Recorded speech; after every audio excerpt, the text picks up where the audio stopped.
on a le film le plus choquant de l'année 2025. Il s'agit du film Substitution au Bringer Back. C'est l'histoire d'un frère et sa petite sœur qui perdent leur père. Ils vont être placés chez une mère adoptive et un autre enfant dans une maison isolée, mais ils vont découvrir peu à peu une attitude étrange chez cette femme qui va les confronter à des forces obscures. Est-ce que vous vous rappelez du film La Main ou Talk to Me, ce film d'horreur de 2022 qui avait fait sensation et créé une bonne surprise? Eh bien ce sont les mêmes réalisateurs qui remettent le couvert avec cette histoire qui mélange thriller, social, horreur et paranormal.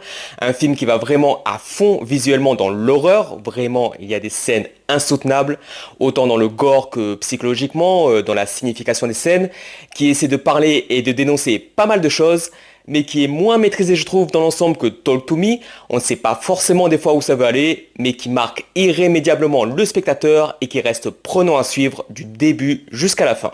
Les réalisateurs australiens Michael et Danny Philippou ont malgré tout cette adresse, un peu comme M. Night Shyamalan, à réussir à mélanger du paranormal ou ici du fantastique d'horreur dans la réalité, ce qui amène le spectateur à pouvoir croire complètement à des scènes hors normes. Même si le film use de ce stratagème parcimonieusement, on est pris dans ce rituel machiavélique qui se révèle petit à petit. Et comme dans Talk to Me avec la jeunesse, il y a une dimension sociale qui se dégage de ce film, l'acceptation du deuil, la cellule familiale dysfonctionnelle, les violences sur enfants, les traumas, le poids de la culpabilité, mais aussi le dysfonctionnement des services sociaux qu'on peut associer même à la France ou à plein d'autres pays, et aussi les cruautés du dark web, où on va voir certaines images qui sont extrêmement impossibles à regarder honnêtement, des scènes complètement inhumaines et je suis sûr que c'est pas les pires. Ça veut beaucoup en faire et ce n'est pas inintéressant, les relations entre les personnages sont plutôt bien faites, avec une vraie belle relation entre le frère et la sœur, mais quelque chose fait que quelquefois c'est décousu, le film arrive mieux à se concentrer vers la dernière partie mais n'évite pas quelques situations attendues. Malgré tout les acteurs jouent tous très bien, petit coup de cœur pour l'actrice Sora Wong dont la douceur et la bonté